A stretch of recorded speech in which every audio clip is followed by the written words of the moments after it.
And while you wait that rain delay, we're going to get you caught up in the crazy day of sports. I mean, NBA playoffs heating up, a Game 7 of the Stanley Cup Finals. We got Stephen A. Smith joining us in a little bit. A wild game, totally different story than Game 1. Totally different story in Milwaukee. The Bucks had to have it, and they got it all right. And Atlanta headed back to the ATL in a 1-1 series. Here we go. Game 2 from the home of the Bronze Fonz. Giannis and Trae early first. The Hawks could have boarded the plane after this. Look at this move by Giannis. So crazy. Stupid degrees of difficulty on multiple moments of that move. Bucks in control in the early going. Here's one of the rare Hawk highlights. Trae Young iso ball on Pat Connaughton, but he was just 6 of 16 from the field. Little shimmy there. Bucks would unleash a frenzy in the second quarter off the Trae miss. Giannis to Drew Holiday, one of 29 Bucks assists. This is going to start a serious run. Next possession, Chris Middleton, Brook Lopez turning back the clock. Middleton had 8 dimes in this one. Later, Middleton, Lopez, corner 3. Lopez had 16. It's a 9-0 Bucks run. It's a 15-0 Bucks run. Middleton, Holiday. Bucks made 15 threes. The run is 18-0. Off the Trae miss. Middleton, Holiday, cherry picking. It's a 20-0 Bucks run. It was like a King Kong Bundy avalanche, suffocating. The Bucks outscored the Hawks 43-17 in the second quarter, plus 26-point differential, tied for the most in any playoff game in franchise history. It was 77-45 at the half. Trae hounded all night. He turned it over 9 times, most by any player in the postseason. Third quarter off the miss. Giannis gonna rebound it, and then a little give and go with Middleton. That J that was so wet all postseason was broken in Game 2, and Milwaukee capitalized on everything. Here you go, Giannis all the way to the bucket. What a physical player he can be. Clint Capella was a non-factor in this game after a great Game 1. A lot of mean mugging and a lot of deer fearing. And man, that beer is going down smoothly in Milwaukee tonight. 125-91. Game 1 was a tough game. We had our opportunities. I don't want to get into there was an effort in Game 1. The guys were, they were doing a lot of things. There was a lot of things we did well, and we just needed to do more things better this game. The effort was great this game, but it wasn't an effort thing in Game 1. And, so I think the guys were good. They were committed. And now we got to go do it again. Tonight we wanted to set the tone, just make sure they weren't going to be comfortable.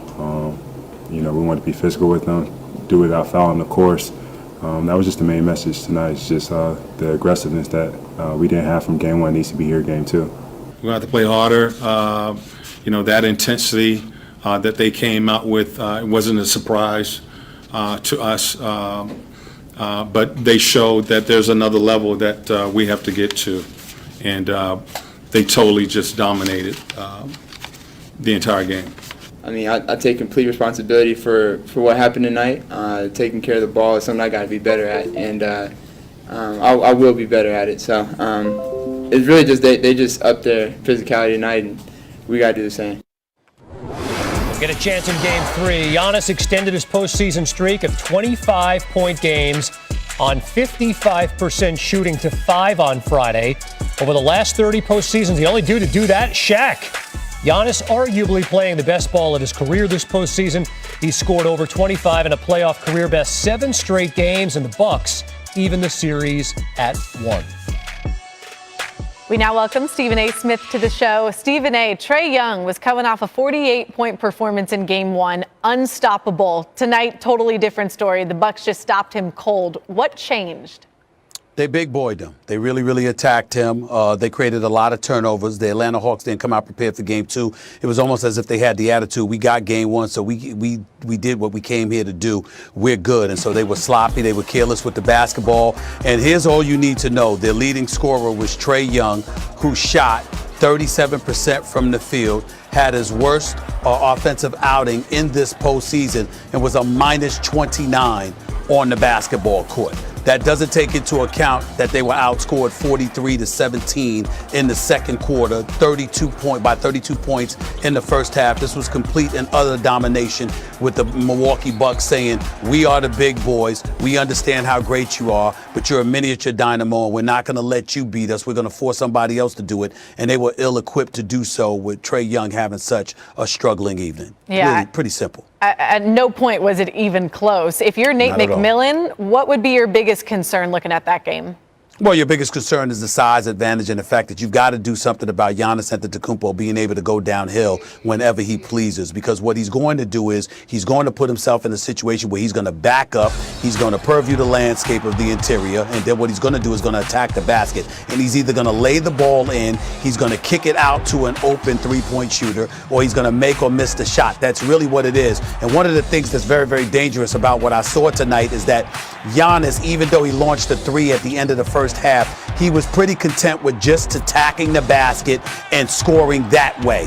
And when he's in that kind of mode, he's able to galvanize his teammates, not to mention the fact that he creates open shots for guys on the perimeter, like a Jrue Holiday who finished with 22 tonight, like a Chris Middleton who had a decent evening tonight, like a Brook Lopez who hit 6 of his 8 shots and hit 3 3-pointers as well. So when you have that going on, it's all started and ignited by Giannis Antetokounmpo attacking the basket, which is his strength. If he gets away from his weakness of trying to shoot perimeter shots and just becomes hell-bent on attacking the basket, the Atlanta Hawks don't have the size to offset and withstand that. So they're going to collapse, try to help out for him. He's going to kick it out to open shooters. And if those guys hit open shots, this ain't going to be a series. The same Atlanta Hawks team that looked capable of going to the finals and winning a championship in game 1 is the same Atlanta Hawks team that could get bounced out quick, fast, and in a hurry if things don't change from what we saw tonight. Absolutely. You have to think this Bucks squad, especially Giannis, feeling very confident right now. But now they head to Atlanta for game 3. How do the Bucks approach this game?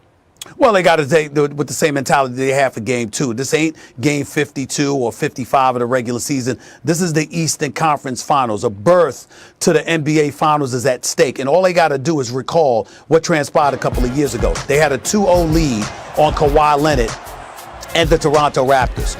And then Nick Nurse, the coach of the Toronto Raptors, walked into the locker room and said, we have to make adjustments. And Kawhi Leonard at that time said, the adjustment is that I will be guarding Giannis Antetokounmpo. I will be guarding the Greek Freak. And then he got up and walked out the locker room, and that was that.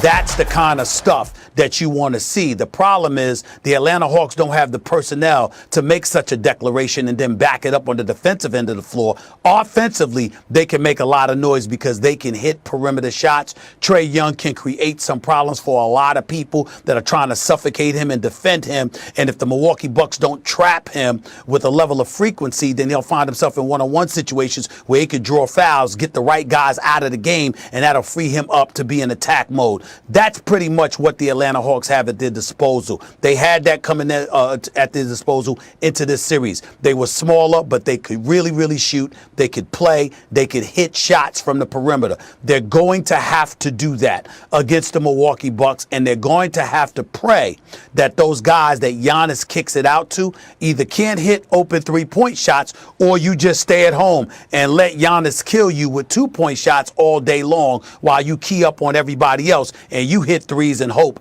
that that works. But there's a lot of hope and prayer involved when you're undersized as a team going up against a team like the Milwaukee Bucks. Absolutely. We know Ice Trae will try to put on a big show and performance in front of his home crowd, but with the Bucks and what they did tonight, they're going to make it tough on him. Stephen A. Smith, thanks so much. No problem. Take care. And after the Bucks' 34-point win, the second largest in a conference division finals after losing game 1 of the series, blowout wins have been a theme for the Bucks this postseason. They've won multiple playoff games by 30 or more within a single postseason for the first time in franchise history. They've got the momentum now heading into game 3 with the series even at 1.